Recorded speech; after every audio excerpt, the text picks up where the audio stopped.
Tonight I had a really cool opportunity to be a featured reader at the opening of the Word exhibition at the Crown Point Sip Coffee House. The exhibition itself was organized and curated by SLAC, which is the South Lake Artist Co-op. And I was supposed to be one of several readers, several poets tonight, just because of scheduling and because of the fact that one of the poets was unable to come. I actually ended up being the only reader, which was kind of interesting. I would have liked to actually hear other readers, but I was honored to be the reader. We also had someone who had a video submission, so that was going around as well. Of my two pieces that were accepted, one was a poem, like for display on the wall. One was a poem with a photo. That poem is called Trash in the Alley. Of the three that I read, it's the third one. And when it's up on the wall, it is accompanied by a photo of an alley that I took. My other submission is a butterfly that says Libertad para siempre, which means freedom for always. It's something that I made quite a while ago. It's airbrushed acrylic, and it kind of matches my tattoo. My tattoo is inspired by the movie Mad Love, when Drew Barrymore's character has the butterflies are free thing. So I had always kind of thought about that, and that's why I got the tattoo. I got the tattoo when I was about 22, 23 years old, and I made that particular piece of art a few years back. So it was just a really cool opportunity. The video was taken by Dead Mike, and it's an honor to be in that particular show, and it was really nice of Kelly, whose last name I can't pronounce, but she curated the show, to reach out to me about being a reader. So the video is just the three poems that I did, and a brief picture of my painting. The first one is called Things I Never Thought About.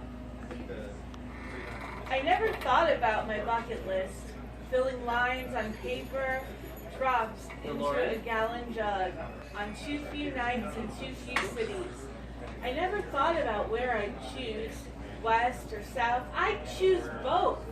The road to Vegas and LA stretching out before me, yawning like an open mouth. I never thought about browsing flight plans only to find myself grounded, sentenced to the medicine smell of stark white walls, punishment for years of powder instead of confetti, for not muffling bright red screams.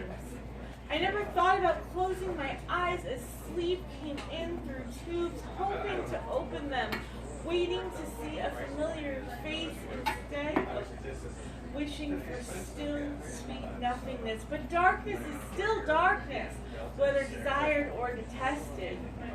I never thought about crossing lines off the list as he drives 90 down the freeway to one more place, for one more experience we've never had. Not quite outrunning dread, chasing something between liberty and life. This one is called NyQuil DM. Why is there math on this exam? 3 hours or 12, 10 or 20 for the count you ask, and I just want the right ones. I don't know what the answers are. I failed algebra. I told you my husband was sick and you gave me a word problem instead of a bottle you don't carry. The next best thing involves me knowing the chemical compound other people have driven behind the counter to speed another day, but only ever leaves me sleepy, draped over bed or chair like a doll. I'm a paradox and I haven't time for algebra. Life is urgency or nothingness. I've answered enough questions for the retinal scan ID processing of the near dystopia in which we live. I pluck a green bottle from the shelf as well. Together, if they're good enough, am I? Why is there math on this exam? Thank you. And this last one, this is actually like I said, the piece that I have on the wall. It's called Trash in the Alley. You told me my Me Too doesn't count because I didn't have him banished. Didn't fight to have him exorcised from the building when I knew no one would come to fight that demon. So I took the easier road, and you never told me you faulted me for doing the same as you done when you brushed your skeleton in the closet. I knew my Me Too didn't count because too long a walk with someone I knew too short a time meant I walked into a situation I'd be told I should have known would mean trouble for someone like me, old enough to know better if I was old enough to go. Because I'd already been scolded much younger for a shorter walk with someone I should have known was too much older. So why was I causing problems was all anyone wanted to know.